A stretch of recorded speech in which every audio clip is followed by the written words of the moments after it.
Hi అందరికీ.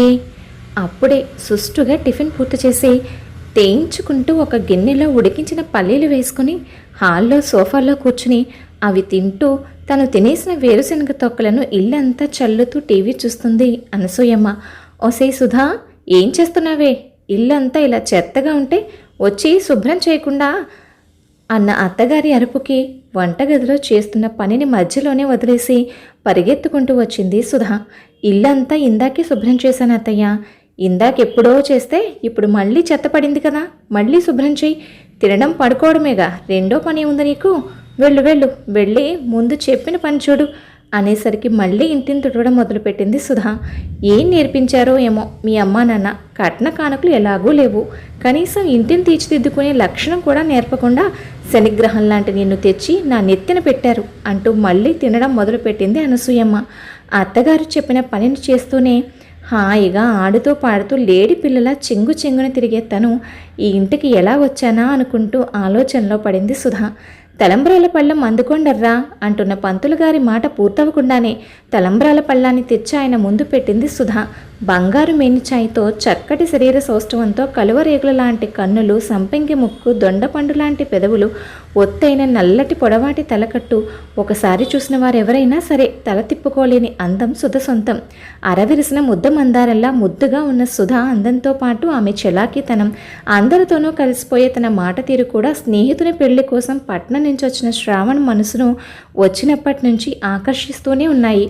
ఉదయం విడిదింట్లో దిగుతున్నప్పుడు అనుకోకుండా వచ్చి శ్రావణ్ను గుద్దుకుంది సుధా. సరిగ్గా అప్పుడు జత కలిశాయి వారి చూపులు. పాపం, అప్పుడు పారేసుకున్న తన మనసు కోసం ఉదయం నుంచి సుధ చుట్టూ తిరుగుతూనే ఉన్నాడు శ్రావణ్. సుధలాంటి అమ్మాయి అపురూపం, అరుదు. ఇప్పుడు కనుక తనని వదులుకుంటే మళ్ళీ అలాంటి అమ్మాయి తను వెతికినా దొరకడం కష్టమే అనుకున్న శ్రావణ్ ఎలాగైనా సరే సుధనే పెళ్లి చేసుకోవాలని నిర్ణయించుకున్నాడు. సుధతో పెళ్లి అనుకోగానే శ్రావణ్కి గుర్తుకొచ్చింది అతని తల్లి అనసూయమ్మ. శ్రావణ్ 10th క్లాస్ చదువుతున్నప్పుడు అతని తండ్రి అనారోగ్యంతో మరణించాడు. అప్పటి నుంచి అనసూయమ్మే కొడుకును తండ్రిలోని లోటు తెలియకుండా పెంచి పెద్ద చేసింది. కొడుకంటే ప్రేమ ఉన్న అనసూయమ్మకు కట్నం అంటే కూడా ఆశ ఎక్కువగానే ఉంది. తన కొడుక్కి అన్ని లక్షల కట్నం కావాలి, ఇన్ని లక్షల కట్నం కావాలి అంటూ ఉంటుంది. కాబట్టి సుధలాంటి పేదింటి అమ్మాయిని పెళ్లి చేసుకోవడానికి అనసూయమ్మ అస్సలు ఒప్పుకోదు. ఇక వేరే దారి లేక స్నేహితుడి పెళ్లి హడావిడి పూర్తయిన తర్వాత స్నేహితుని ద్వారా సుధ తల్లిదండ్రులను కలిసి తను సుధను ఇష్టపడుతున్నట్లు, సుధకు ఇష్టమైతే తనని పెళ్లి చేసుకుంటానని, తనకు ఎలాంటి కట్న కానుకలు వద్దని, తన తండ్రి చిన్నతనంలోనే చనిపోవడం వల్ల తల్లి తనను పెంచి పెద్ద చేసిందని, ఆమెకు కట్న కానుకల మీద ఆశ ఎక్కువని ముందే తెలిస్తే ఈ పెళ్లికి తను ఒప్పుకోదని, అందువల్ల సుధకు ఇష్టమైతే నేను ఇప్పుడే తనని పెళ్లి చేసుకుని మా అమ్మని తర్వాత నెమ్మదిగా ఒప్పిస్తానని అడిగాడు. పెళ్లి కొడుకు ద్వారా శ్రావణ్ ఉద్యోగం, మిగతా వివరాలు తెలుసుకున్న సుధ తల్లిదండ్రులు శ్రావణ్ లాంటివాడు ఏరి కోరి తమ కూతుర్ని పెళ్లి చేసుకుంటాను అనడం తమ అదృష్టంగా భావించి శ్రావణ్ కోరినట్లుగానే కూతుర్ని ఇచ్చి పెళ్లి చేసి పంపించారు సుధ తల్లిదండ్రులు. స్నేహితుని పెళ్లికని చెప్పి వెళ్ళిన కొడుకు చెప్పా పెట్టకుండా పెళ్లి చేసుకుని భార్యని వెంట పెట్టుకుని రావడం అనసూయమ్మకు ఊహించని షాక్లా అనిపించింది.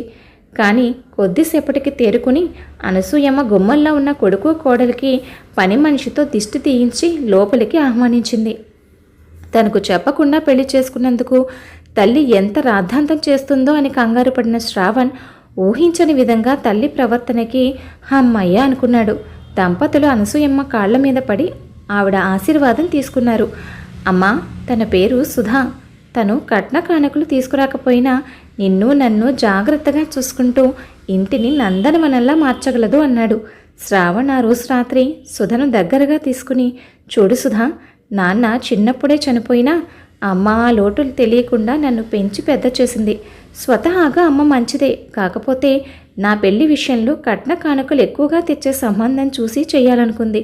అలా చేస్తే చెప్పుకోవడానికి గొప్పగా ఉంటుందని అమ్మ ఆలోచన. కానీ నాకు కావాల్సింది కట్న కానుకలు తెచ్చే అమ్మాయి కాదు, నా మనసు అర్థం చేసుకుని నన్ను నా కుటుంబాన్ని తన కుటుంబంగా భావించి ఇంటిని ఆనందంగా మార్చే అమ్మాయి. ఆ లక్షణాలన్నీ నీలో చూశాను కాబట్టే అమ్మకు కూడా చెప్పకుండా నేను పెళ్లి చేసుకున్నాను. అసలైతే అమ్మ మనల్ని ఇంట్లోకి రాణిస్తుందో లేదో అని నేను భయపడ్డాను. ఏం జరిగినా అమ్మను నెమ్మదిగా ఒప్పించొచ్చు అన్న ఆలోచనతో అడుగు ముందుకు వేశాను. ఆ దేవుడి దయ వల్ల అమ్మ మనల్ని ఏమీ అనకుండానే లోపలికి రానిచ్చింది. తన ఇష్టం లేకుండా మన పెళ్లి జరిగింది కాబట్టి ఆ కోపం అంతో ఇంతో నీ మీద అమ్మ చూపిస్తుంది.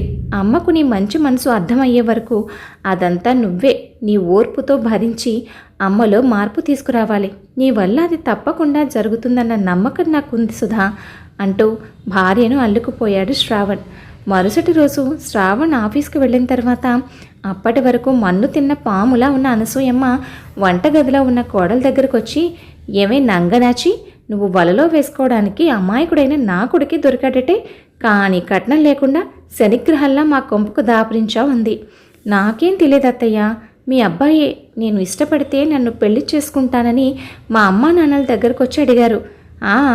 అడుగుతాడు, ఎందుకు అడగడు? నువ్వేదో కాస్త ఎర్రగా బుర్రగా అందంగా ఉన్నావని ముచ్చటపడి వాడు అడిగితే మాత్రం మీ వాళ్ళకైనా బుద్ధుండక్కర్లే, మీ స్థాయికి మేము సరిపోము బాబు అని మా వాడికి నచ్చ చెప్పి తిప్పి పంపించకుండా పైసా ఖర్చు లేకుండా మంచి సంబంధం దొరికిందని పెళ్లి చేసి పంపిస్తారా? పక్క ఊరి నారాయణరావు గారు నా కొడుకు అందాన్ని, ఉద్యోగాన్ని, బుద్ధిని చూసి ఆయన ఒక్కగానొక కూతుర్ని 10 లక్షల కట్నం ఇచ్చి బోలెడు బంగారం పెట్టి మా వాడికి ఇస్తానని కబురు పంపారు. ఆ సంబంధం కుదిరిపోతుంది అనుకునేలోపు ఇంతలో శనిగ్రహంలా మా ప్రాణానికి నువ్వు దాపరించావు.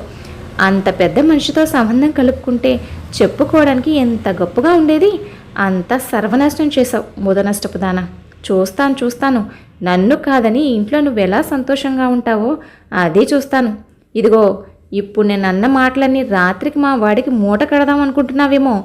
ఈ మాటల్లో ఏదైనా మా వాడి వరకు వెళ్ళి నాకు వాడికి మధ్య ఏదైనా తేడా వచ్చిందో నా చావుకి కారణం నువ్వే అని ఉత్తరం రాసిపెట్టి నేను ఏ నుయ్యో గొయ్యో చూసుకుంటాను, జాగ్రత్త అంటూ వార్నింగ్ ఇచ్చింది అనసూయమ్మ. అప్పటి నుంచి కొడుకు ఆఫీస్కు వెళ్ళిన తర్వాత కోడల్ని 30 తిప్పలు పెట్టి 3 చెరువులు నీరు తాగిస్తుంది. పని మనిషిని మార్పించి ఇంటి పని మొత్తం కోడల చేతే చేయిస్తుంది. ఒకసారి చేసిన పని నచ్చడం లేదంటూ మళ్ళీ అదే పని చేయిస్తుంది. జరుగుతున్న వాటికి ఎదురు తిరగగల ధైర్యం సుధకు ఉన్న అత్తగారిని మంచి మాటలతో మార్చుకోవాలి అన్నది తన కోరిక. ఆ ఉద్దేశంతోనే అత్తగారు తన మాటలతో ఎంత హింసిస్తున్నా తనని ఆ ఇంటి కోడలుగా కాక కనీసం ఒక పని మనిషి కన్నా హీనంగా చూస్తున్నా అన్నింటినీ పంటి బిగువన భరించింది సుధా. పగలంతా కోడల్ని నానా బాధలు పెట్టి కొడుకు ఇంటికి వచ్చేసరికి మాత్రం కోడల మీద ఎక్కడ లేని ప్రేమ అంతా వలకబోస్తూ, ఒరే సుధా, మధ్యాహ్నం భోజనం సరిగా చేయలేదురా, కొత్త కోడలు ఇలా తిండి తినకుండా నీరసంగా ఉంటే చూసేవారందరూ అత్తగారిని నన్ను ఆడిపోసుకోరు అంటూ ఉండేది. శ్రావణ్ ఒకరోజు ఉదయాన్నే ఆఫీస్ పని మీద ఊరు వెళ్ళాడు. ఆ రోజు మధ్యాహ్నానికి సుధకు విపరీతమైన జ్వరం వచ్చి ఒళ్ళు తెలియకుండా ఉంది. అలా మంచం మీద పడి ఉన్న కోడల పరిస్థితిని ఏమాత్రం పట్టించుకోకుండా లంకనం పరమ ఔషధం, ఏమీ తినకుండా ఉంటే జ్వరం అదే తగ్గుతుంది అని చెప్పి తను వాళ్ళ బంధువుల ఇంటికి పెళ్లికి వెళ్తున్నానని తలుపులు జాగ్రత్తగా వేసుకోమని తను రేపు మధ్యాహ్నం వచ్చేసరికి వంట చేసి సిద్ధంగా పెట్టమని చెప్పి వెళ్ళిపోయింది అనసూయమ్మ. ఆ అత్తగారు వెళ్ళిన తర్వాత లేవలేక లేచి తలుపులన్నీ వేసుకుని చలి ఎక్కువగా ఉండడంతో దుప్పటి కప్పుకుని పడుకుంది సుధా. పడుకోవడానికి తను ఎంత ప్రయత్నించినా సుధకు నిద్ర పట్టడం లేదు. తన మనసు పరిపరి విధాల ఆలోచనలు చేస్తూనే ఉంది. తన పట్ల ఇంత కఠినంగా ప్రవర్తిస్తున్న అత్తగారి మనసు ఎలా మార్చాలా అని ఆలోచిస్తూనే ఉంది. ఆలోచించగా సుధకు ఒక మంచి ఆలోచన వచ్చింది. వెంటనే పక్క ఊళ్ళో ఉంటున్న తన స్నేహితురాలకి ఫోన్ చేసి రేపు ఉదయాన్నే ఇంటికి రమ్మని పిలిచింది. ఉదయానికి జ్వరం పూర్తిగా తగ్గకపోయినా కాస్త ఓపిక తెచ్చుకొని లేచి ఇంటి పనిలో పడింది సుధా. ఇంతలో తన స్నేహితురాలు రానే వచ్చింది. తనతో విషయం అంతా చెప్పి తను ఏం చేయాలో కూడా చెప్పింది సుధా. కాసేపటికి అనసూయమ్మ ఇంటికి తిరిగొచ్చి ఇంట్లో ఉన్న సుధ స్నేహితురాలు పద్మని చూసింది. తను పట్టుచీర కట్టుకుని ఒళ్ళంతా బంగారు నగలతో మెరిసిపోతుంది. పద్మను పైనుంచి కిందకి ఎగాదిగా చూసిన అనసూయమ్మ, ఎవరమ్మా నువ్వు అంటూ అడిగేసరికి, నేను సుధ స్నేహితురాలనండి. రాత్రి పక్క ఊరిలో మా బంధువులు నారాయణరావు గారి ఇంటి నుంచి వస్తూ మధ్యలో వర్షం వస్తే సుధ ఇల్లు ఇక్కడే కదా అని ఆగానండి. ఉదయం నేను బయలుదేరుతుంటే సుధా మా అత్తయ్య గారు వచ్చేస్తారు, ఆవిడొచ్చాక ఆవిడ్ని కలిసి వెళ్ళు అంటేను మీకోసమే ఎదురు చూస్తున్నాను. ఏమన్నావు? పక్క ఊరు నారాయణరావు గారి ఇంటికి వచ్చావా? అసలు ఆయన ఒక్కగానొక్క కూతుర్ని 10 లక్షల కట్నం ఇచ్చి నా కొడుకిస్తానన్నారు. దేనికైనా అదృష్టం ఉండాలిగా అంది అనసూయమ్మ నీరసంగా. నిజమేనండి, దేనికైనా అదృష్టం ఉండాలి. మీలాంటి అత్తగారు దొరకడం మా సుధా అదృష్టం. రాత్రంతా సుధా మీ గురించే చెప్పిందండి. ఏమని? నేను దాన్ని రాజరంపాన్ పెడుతున్నాననా? అయ్యో కాదండి, మీరు సుధని చాలా బాగా చూసుకుంటారంటగా, అదే చెప్పింది. అందుకేనేమో అంటారు పెద్దలు, కూతుర్ని ఇచ్చేటప్పుడు మనకన్నా పెద్ద ఇంట్లో ఇవ్వాలని, కోడల్ని తెచ్చుకునేటప్పుడు మనకన్నా చిన్న ఇంట్లో నుంచి తెచ్చుకోవాలని.